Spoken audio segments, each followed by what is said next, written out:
No dia 1º de junho de 2016, aconteceu a inauguração do túnel de San Gotardo, o maior túnel ferroviário do mundo. São 57 quilômetros cortando os Alpes suíços. A inauguração foi um evento de grande porte, transmitida por vários canais de televisão de todo o mundo. A cerimônia teve uma apresentação artística, como a das aberturas de Copas do Mundo ou de Olimpíadas. A encenação, intitulada Sacre do Gotardo, foi carregada de elementos do ocultismo, além de trazer mensagens de uma nova ordem mundial. Muitas autoridades e a Nata Econômica Europeia participaram dessa solenidade. Dentre as personalidades presentes estavam o presidente da Suíça, Johann Schneider, a chanceler da Alemanha, Angela Merkel, o presidente da França, François Hollande, e o primeiro-ministro da Itália, Matteo Renzi. A inauguração do túnel teve ainda uma celebração ecumênica e recebeu a bênção sacerdotal de um rabino do judaísmo, de um imã do islamismo, de um padre da Igreja Católica e de uma pastora luterana. Vamos analisar alguns elementos dessa celebração bizarra, que muitos analistas chamaram de inauguração da nova ordem mundial. Na primeira parte, em ambiente fechado, a humanidade é representada por uma marcha de zumbis, pronta para receber ordens. Surge então um anjo na forma de bebê.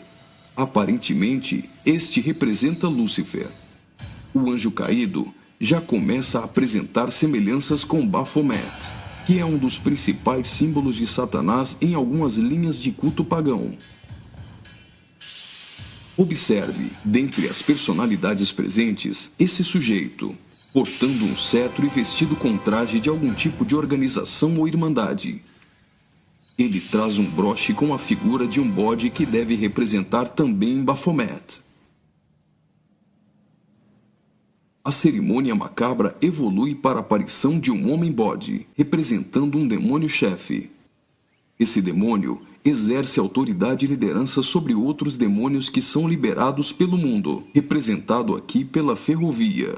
Por essa ferrovia, passam vários períodos da humanidade, revivendo alguns tipos de sociedades secretas e rituais pagãos dos celtas, da Grécia Antiga, do hinduísmo e principalmente do Egito Antigo. Observe ao fundo a figura do Sol, representando um dos principais objetos de adoração das culturas antigas. Sob a ordem do chefe, os demônios se lançam para cumprir sua missão na Terra. Aqui, vemos a representação de antigas sacerdotisas e místicos adoradores, todos sendo conduzidos pelo homem-bode. As sacerdotisas estão levando um cordeiro, como algo a ser oferecido em sacrifício.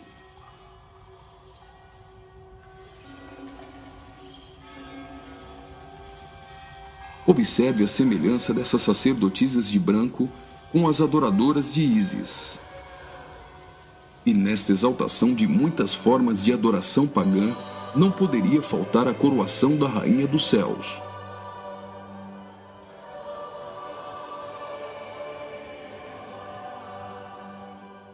A cerimônia prossegue, agora em um ambiente externo. A parte interna exaltou a adoração pagã histórica. Na parte externa, o evento se torna uma cerimônia satânica regida pelo homem-bode. Os zumbis representam a humanidade manipulada, caminhando rumo a um futuro incerto. Os atores correm atrás de uma conquista. O túnel inaugurado literalmente furou 57 quilômetros de rochas nos Alpes suíços. Aparentemente, aqui a humanidade está tentando vencer a rocha, que pode representar Jesus.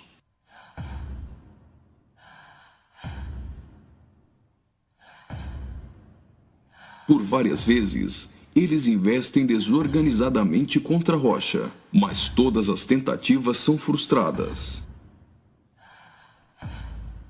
Até o momento em que eles se unem e conseguem um importante progresso. Lembre-se que o espírito de Nimrod era unir o homem para vencer a Deus, e que este túnel é o símbolo de integração entre os povos. Observe que eles conseguem a abertura de um portal. A representação desse portal lembra o CERN. O CERN é a Organização Europeia para a Pesquisa Nuclear. Está localizado na região de Genebra, na fronteira franco-suíça, a pouco mais de 200 quilômetros do túnel de Saint-Gothard. No CERN encontra-se o LHC, o maior acelerador de partículas atômicas do mundo e maior máquina que o homem já construiu. Ele tem 27 quilômetros de circunferência e está a 100 metros abaixo da superfície. O CERN está em busca da antimatéria e tentando recriar o Big Bang. Mas o CERN também tem um propósito esotérico ocultista nem tanto oculto. Segundo a própria comunidade científica, o CERN pretende acessar outras dimensões e se conectar com forças desconhecidas. O respeitadíssimo físico Stephen Hawking advertiu que os experimentos do CERN podem representar graves perigos a nosso planeta. No prefácio de seu livro, Stardust, Hawking afirmou que o acelerador de partículas poderia causar uma decadência catastrófica do vácuo, o que levaria o tempo e o espaço a entrarem em um colapso. Isso poderia destruir não somente o planeta Terra, mas também o sistema solar e todo o universo. Você já deve ter ouvido falar da partícula de Deus, ou bóson de Higgs. Até o Papa implorou à comunidade científica a suspender as operações do LHC, advertindo que eles poderiam abrir os portões do inferno. Observe também que a logo do CERN é a junção de 3 números 6, 666. As cenas seguintes mostram uma sociedade em transformação. Do portal que foi aberto, procede a direção para a humanidade. Veja que uma nova sociedade vai surgindo. O espírito da rebeldia e da sensualidade marcam as pessoas. A decadência da humanidade é representada tanto na forma de uma queda literal, como através da sensualidade.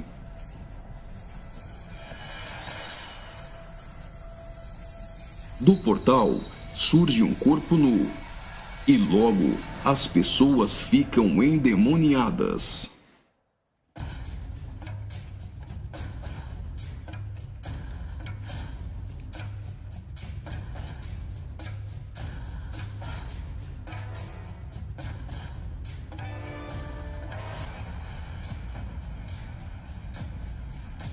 Veja a representação de que existe algo dentro deles. Trabalhadores do túnel aparentemente são representados aqui, mas observe que a verdadeira representação é o deus Shiva, da trindade hinduísta. Shiva é o deus da destruição. Ele destrói para dar lugar a algo novo. A dança de Shiva é considerada a manifestação física do ritmo cósmico. Observe que na entrada do principal laboratório do CERN existe uma imagem de Shiva. A dança destruidora de Shiva é associada à aceleração ou à dança das partículas. A cena seguinte lembra os operários mortos na construção do túnel, mas na verdade representa o sacrifício humano.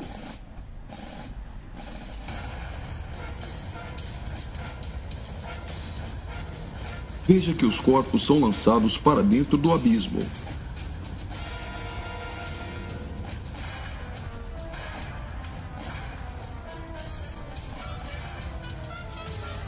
Preste atenção. Do fundo do abismo, as mãos vêm receber o sacrifício.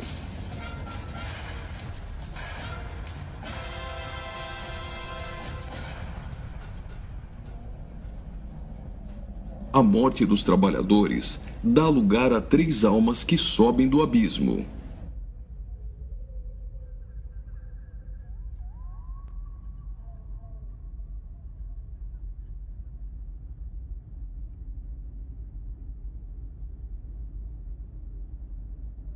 surge então um enorme olho que tudo vê, ou o Olho de Horus, um importante símbolo usado pelos Illuminati.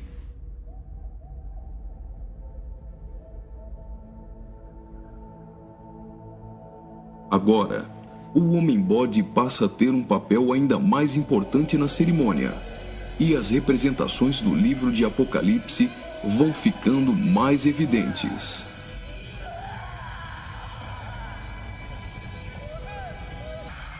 Veja como os demônios se parecem muito com o orixá Omolu.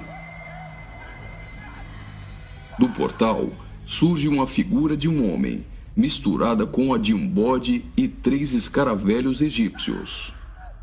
O escaravelho simboliza o deus Khepri, o deus do sol nascente. Homem e bode se fundem, representando a encarnação de Satanás e o surgimento do Anticristo. Ele não será um homem normal. Sua autoridade e poder provém do próprio Satanás. Uma personagem, aparentemente representando a deusa Ísis, surge para ungir o Homem-Bode, que é a própria besta. Como a cerimônia de coroação de um rei, a besta é ungida governante sobre todo mundo. Observe novamente que os demônios lembram muito o orixá Omolu. Após receber o manto do espírito feminino de Ísis, a besta manifesta atitudes homossexuais. Ungido governante do mundo, a besta demonstra sua fúria contra todos e agita seus demônios.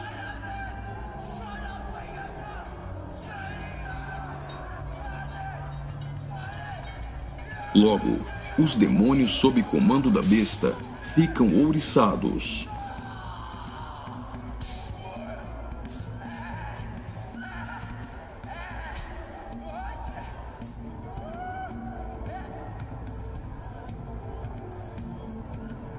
Assim como está escrito em Apocalipse, a besta passa a ser adorada pelos homens e pelos demônios.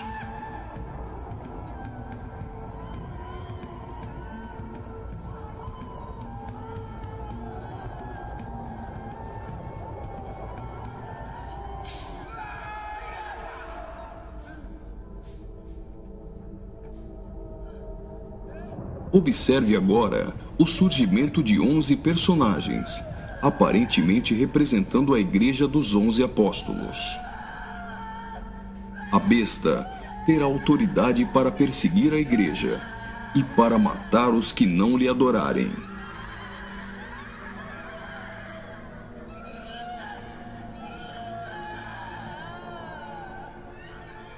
Observe que no telão a besta tem várias cabeças. Logo, a besta parece ter sido ferida na cabeça. Leva as mãos à cabeça e vai caindo. Segue-se então uma cerimônia fúnebre, com um antigo canto germânico do ocultismo. Veja essas pessoas carregando árvores secas invertidas. Observe que as raízes estão para cima. Assim como a cruz invertida é um símbolo do satanismo, tudo que se apresenta invertido representa o contrário. A imagem do telão é a árvore da morte, que é o contrário da árvore da vida.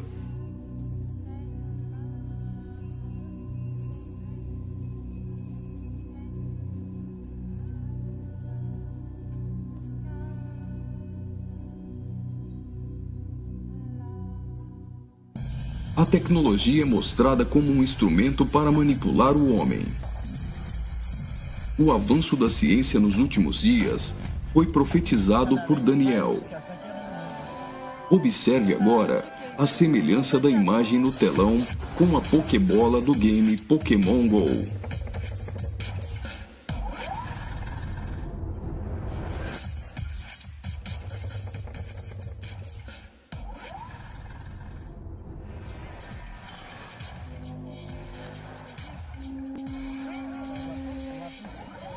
Enquanto na parte inferior da tela aparece uma segunda besta caminhando em direção à primeira, ao fundo surge a figura da Grande Meretriz.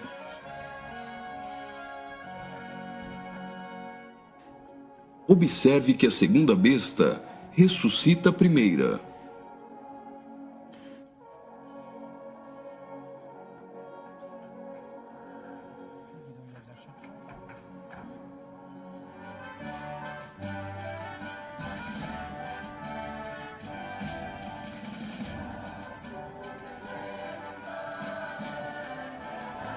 Note que os símbolos maçônicos estão presentes em várias partes da celebração.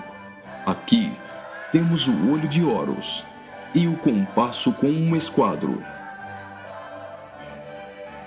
Os 3 personagens de cabeças grandes aparentemente representam as nações da Terra, os reis da Terra e os mercadores da Terra que foram embriagados e se prostituíram com uma grande meretriz.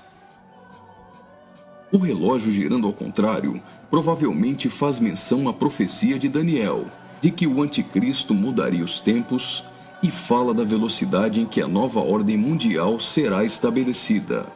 No auge da cerimônia, todos os personagens se lançam em adoração. Mas afinal, o que eles estão adorando?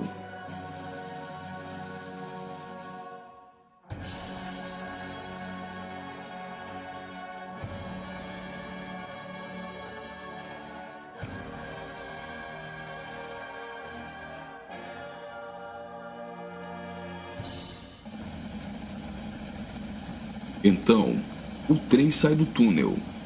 Mas certamente eles não estão adorando um trem. Eles adoram aquele a quem pensam que venceu a rocha. Eles adoram o grande dragão, a antiga serpente, que se chama Diabo e Satanás, o sedutor de todo mundo. Pensam que Satanás venceu a Cristo. A celebração é como se fosse uma grande vitória, como a consumação de uma enorme conquista.